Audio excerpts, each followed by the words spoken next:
Where's Christina? It's here. You're speaking. You better get on the front. You can do your remarks first, and then she'll quickly. Okay. So everybody know the speaking orders? I'm going to speak, then Marsha's going to speak, then I'll go to you, Ida. And then Sheriff Rutherford, Pete, Troy, Anthony, Mike, and Lowe's. Daryl, you didn't ride a bike today. Where's your bike? My bike has a flat. It's a lame excuse. Nobody believes that. Well, good morning. Welcome to our third annual bike ride to Back the Blue. Behind me, we have a number of members. I'm very proud of the fact of our conference. We have a number of members elected to Congress who were in law enforcement themselves. So they understand what you go through each and every day. That the uniform may be off, but you're never off your job. You're always there to protect us. It is great to be with so many friends who want to show our gratitude to the men and women of law enforcement. To Marcia and the entire memorial staff, thank you for hosting us and for your tireless work to honor the fallen. To Chief Manger, thank you for joining us to lay a wreath on behalf of the fallen Capitol Police officers that protect us day in and day out. And finally, to the men and women of law enforcement, thank you for keeping us safe. You don't hear this enough, but this nation is not only grateful to you, but we are better off because of what you have done.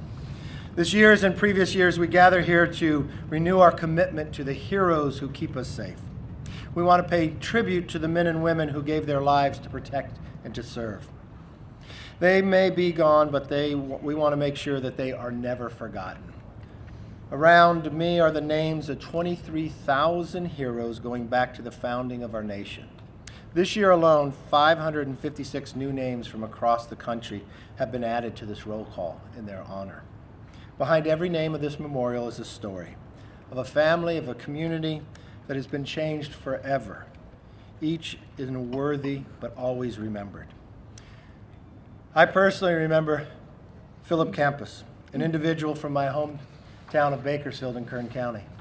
He actually attended my same elementary and the same junior high school. He was a sheriff deputy with Kern County Sheriff officers. He was a rising star, a hard worker, a team player, part of the SWAT team. He was more importantly known as a caring friend, a thoughtful son, a terrific husband, and a fantastic father. Tragically, the deputy was killed in July 2021 while responding to a hostage situation. His name was added to the memorial this year. And while we remember how he died, we must remember how he lived as well, and never forget him. One Kern County deputy who knew him put it this way. He often asked himself, what would Phil do? That's going to keep you on the right path. I remember going out to the sheriff's office with Sheriff Youngblood, sitting around the SWAT team. They were telling stories of Philip. Because you see, it's not that you just go to a job, you never leave the job. The families are families to one another. They spend their days off together. They bond together. They risk their lives together. And when one is lost, they all have a loss, and our entire community does. Today I pay tribute to him. We've had his family back here for a memorial when his name was put on, for his children as well. And every community, unfortunately, has a story, just like our deputy. And that's why we're here today. Not to honor him just today, but each and every day. This country has to turn away from this movement of defunding of the police. We honor what you do. We honor the job that you provide to us. We honor the safety that you provide to us. And more importantly, we want the country to know we don't believe in defunding. We believe in supporting. And that's what we want to show with today. With that, I'd like to bring up Marcia, the Chief Executive Officer of the National Enforcement Officers Memorial Fund. Thank you. And thank you, Mr. Speaker and distinguished guests. You know, Mr. Speaker, this is your third year of doing this. It looks like you made more friends. I I saw so many more people writing in this morning, and it was such a joy watching that many people support our men and women in blue. So the National Law Enforcement Officers Memorial Fund is the only organization that was created to make a campus dedicated for one purpose only, and that is to honor our law enforcement. It is imperative that we all stand together in support of law enforcement, in protection of law enforcement, and in honoring of law enforcement. And I cannot thank you enough for being here as that symbol of support this morning. Thank you.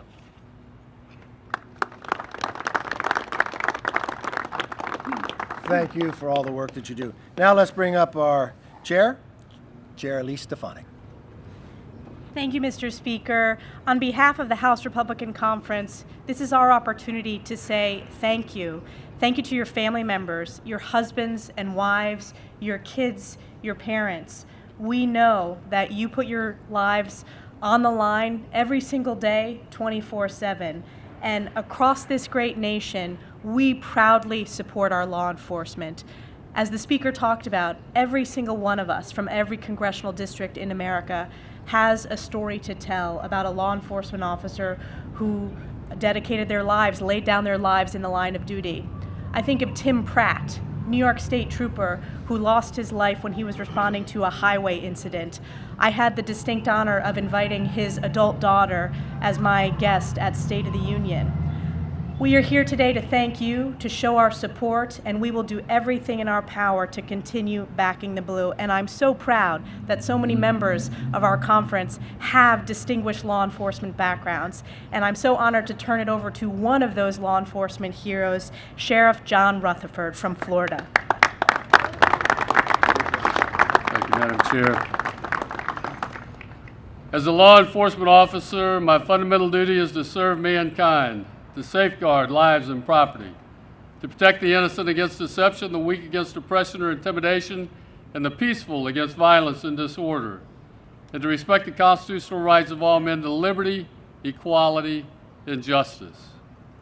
That is the opening of the Law Enforcement Officers Code of Ethics, a code which the men and women whose names are etched on these walls lived by and died for. This Memorial Police Week, as we celebrate their lives and honor their death, I'm reminded of a quote by Ralph Waldo Emerson, who said, "The purpose in life is not to be happy, it's to be useful, it's to be honorable, to be compassionate, to have it make some difference that you lived and lived well." I propose to you that the men and women on these walls lived well. So my prayer today is that all of us across America will live the rest of our lives worthy of their sacrifice. God bless you. We will now hear from another law enforcement officer, Pete Stauber from the great state of Minnesota. Good morning. Thank you, Leader McCarthy, for that introduction, and Leader Scalise and others here. I just want to say that before I start my speech, there was a young woman here whose husband is a law enforcement officer retiring, and she has 2 children. I asked her, "What is the best sound you hear as a spouse?" And she answered it. The men and women in law enforcement know when we arrive in the morning and we take that vest off, it's that Velcro. You know that he arrived home safe. That is important. And that's why we're here today. I am proud to be standing here to publicly thank those who proudly wear that uniform and to honor those brave officers who have fallen in the line of duty. As a former police officer, I know firsthand how dangerous this job is. I know what it's like to put on the uniform, kiss your family goodbye, and head into work, uncertain of what type of situation I would encounter that day or whether I would return home that night. It is a hard job, and it is a noble one. I know the dedicated men and women who serve and protect our communities each day do an excellent job. In my 23 years with the Duluth, Minnesota Police Department, I served with some of the most compassionate and honorable people I have ever had the privilege of meeting. They became police officers because they love their community and they want to make a difference. That's why it absolutely breaks my heart when I hear anti-police rhetoric and calls to defund the police. This kind of rhetoric is demoralizing and dangerous. Make no mistake about it. The defund the police movement has put the safety of our communities and our officers in jeopardy. This reckless rhetoric cannot be tolerated. As a former police officer, I am so grateful for the chance to serve here in Congress and stand in defense of law enforcement. My time in uniform may be over, but my watch will never end. I will always have the backs, and so will my Republican colleagues, of the men and women in uniform. We will never forget the sacrifices they and their families have made. So with that being said, I want to thank all of the brave law enforcement officers here with us today. Thank you for protecting us from those who wish to do us harm. Thank you for bettering our communities. Our country is exceptional because of your courageous service. May God bless and protect you all, and God bless the fallen officers and their families. We will never forget them. Thank you. We will now hear from Troy Nels from Texas. Thank you all for being here. It's an honor and a privilege to have all these wonderful members behind me who support law enforcement, and those of you that are here with the media. Let the American people know that Congress, the Republican Congress, that we support our men and women in blue. We support our men and women in blue. It's an honor and a privilege to be here, pay tribute to the sacrifice of so many. Stories of these fallen officers obviously serve as a reminder of the sacrifice that brave men and women in blue make every day. And they are heroes. They're heroes not only to the communities they serve, but to the entire nation. And as a former sheriff who worked alongside law enforcement officers, I have seen what it means for someone to give their life in service to their community. I have grieved alongside them, their families, their fellow officers, and I am honored to be here today to pay tribute to these brave individuals.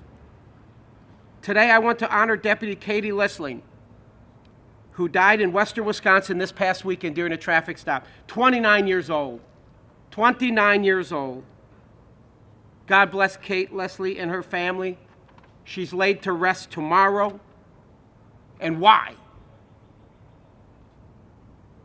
As a result of Minneapolis's liberal policies, Katie's killer was previously convicted and sentenced to 4 years for kidnapping and rape of an unconscious woman. 4 years.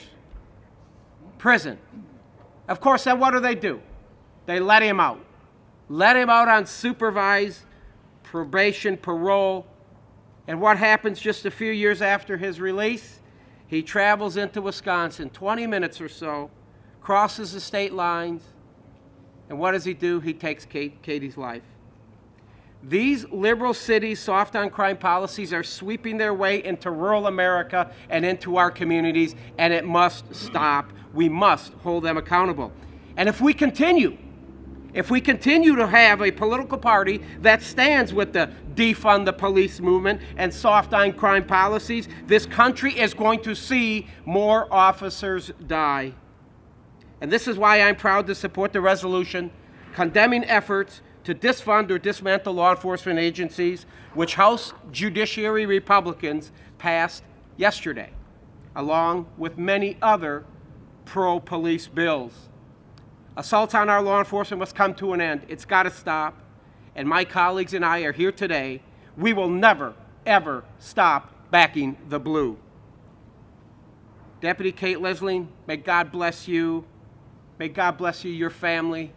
You are in a greater place, and many, many people in this community, in this state, this nation, will never forget your name. God bless. I'm honored to introduce next former NYPD Detective Anthony D'Esposito. Well, thank you, Elise, and good morning. For those of us in law enforcement that have visited this beautiful memorial before, there's an inscription under the lion that states, "It's not how they died that made them heroes, it's how they lived."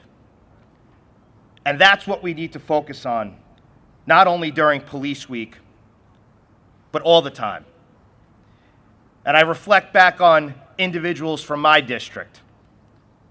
Stephen McDonald, police officer Stephen McDonald, who was the face of the NYPD for many years, was shot at point-blank range in Central Park by teenage thugs. And he spent his life promoting forgiveness, promoting peace. It wasn't how he died, it was how he lived. I think about Officers Ramos and Lou, and I remember the blood-curdling radio transmissions that day in December when they were shot in their patrol car in downtown Brooklyn. Shot because they wore a uniform. They were just married. Ramos was a preacher at his local church. It's not how they died, it's how they lived. I think about Anthony Dwyer, who lived in Elmont, who worked in Midtown South as a rookie and was thrown off the roof of a building to his death at the young age of 22 years old. And we're still fighting to this day to keep his murderer behind bars. But back in his hometown of Elmont, he was a volunteer firefighter. He volunteered for his church. It wasn't how he died, it was how he lived. Speaker McCarthy gave me the honor of placing my wreath in front of the inscription of Sergeant Nathalie Brill, who lived in my hometown of Island Park. She was an NYPD sergeant who worked in some of the most dangerous precincts throughout the city and ended her career in applicant processing, making sure that the finest of the finest were prepared for their life in law enforcement. She was the president of the Island Park Little League, raised her beautiful daughter, and died at the young age of just over 40 from 9/11 cancer. It wasn't how she died, it was how she lived. So, ladies and gentlemen, over this next week, visit the wall and look at those names. And like Speaker McCarthy said, every individual has a story. Google them. Find out what they were all about, because that's what this memorial is. After a member of law enforcement, a firefighter, dies, everybody says never forget.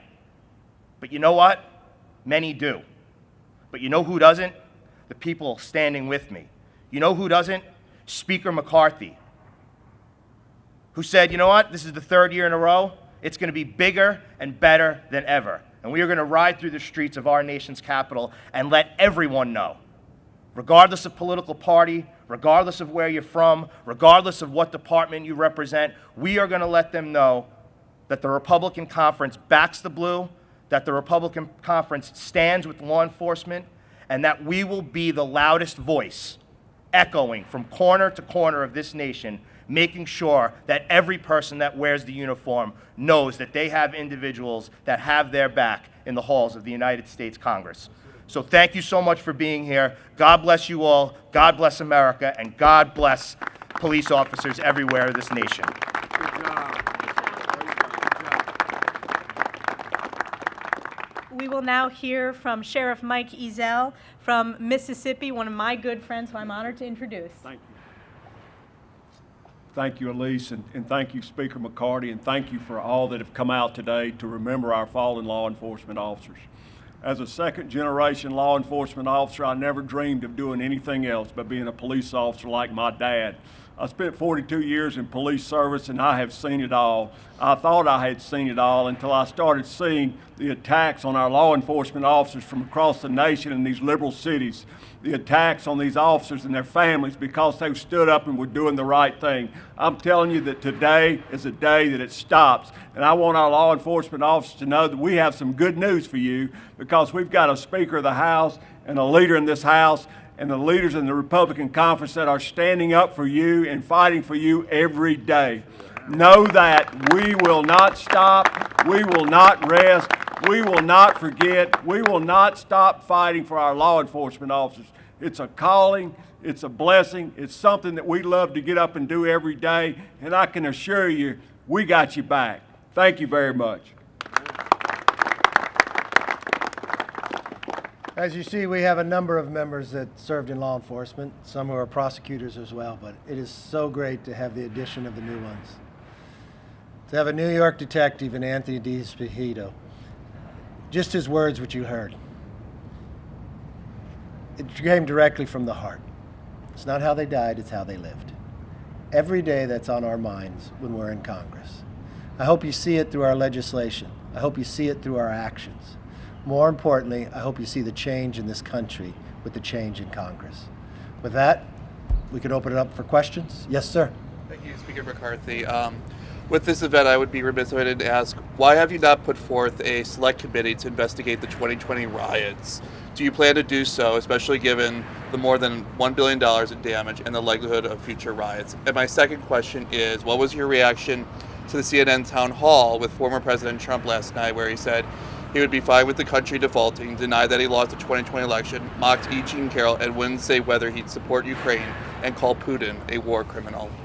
Well, let me take your two questions, and as we're talking about national law enforcement. The first one is we'll investigate that through committees. We have committees that can do that in the process of making sure within the riots. With the town hall meeting, the one thing, as many of you know, as we sit here today, Title 42 is going to be lifted on the border. 11,000 people came across yesterday, set a new record.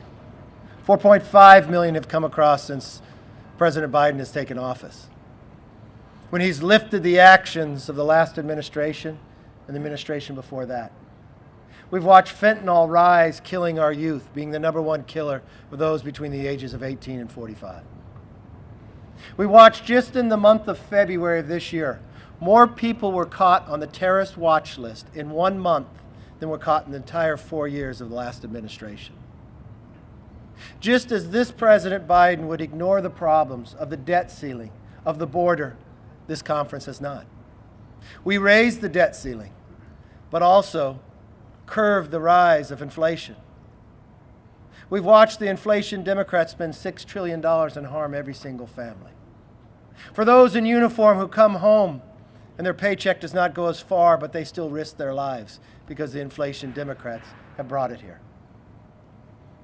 We believe there's a better way to do it, to bring common sense and responsibility to how our budget is raised. Also today, we will pass on the floor the strongest border security this country has ever seen.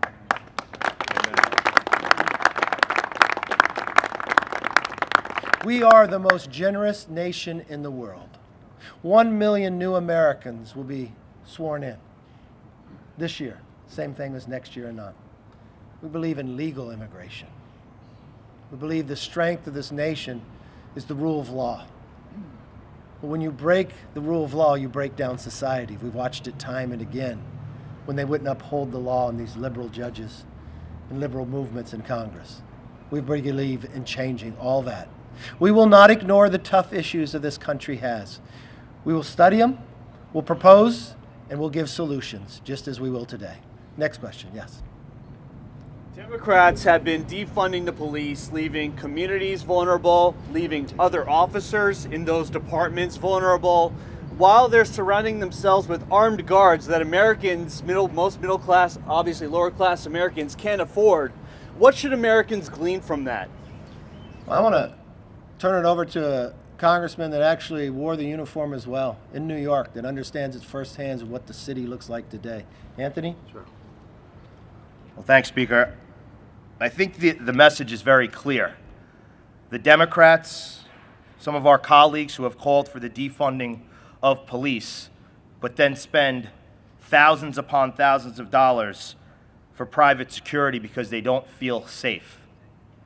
We've seen in New York where legislature and our governor have imposed cashless bail and criminal justice reform, which has let repeat offenders back out on the street, which has turned our streets into sewers, which has made regular New Yorkers, my colleagues who would often visit the city of New York, no longer want to because they don't feel safe.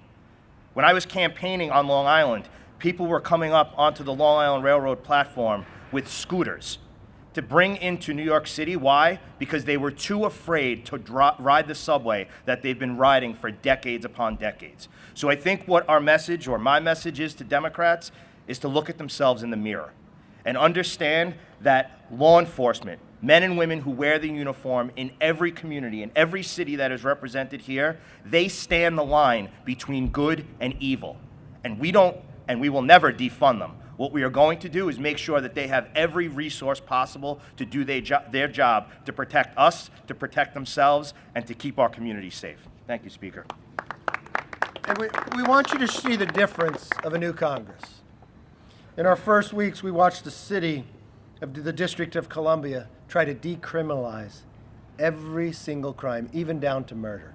Andrew Clyde, who sits behind me, moved a resolution to say, no, that cannot happen. Congress has not taken an action like this in 30 years to tell D.C. what to do. The President Biden said he would veto it. The majority of the Democrats, more than 170, voted against. Even the delegate to D.C. held a rally at Union Station to say, hands off.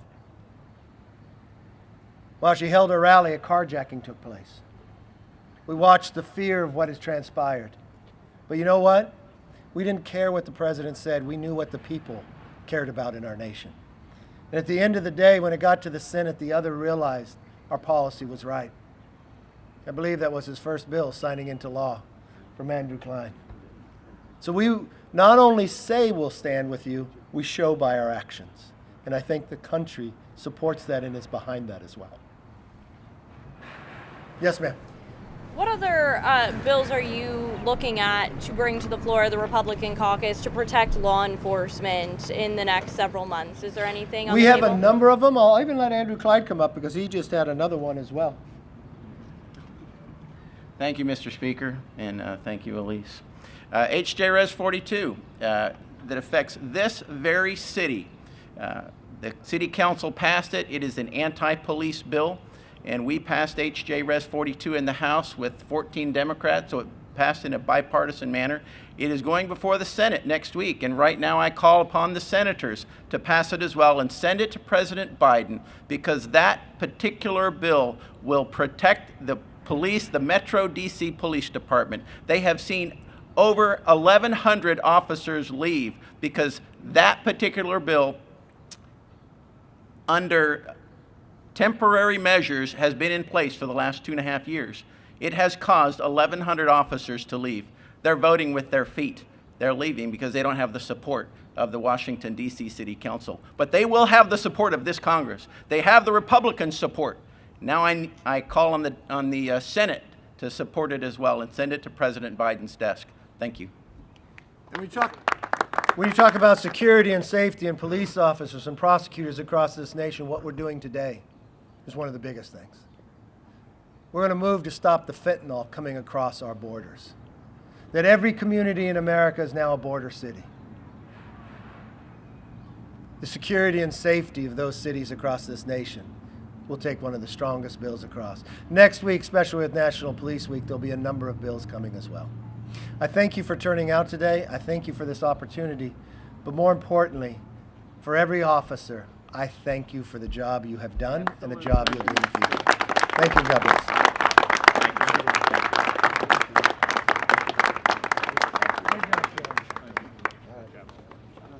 Now get to work.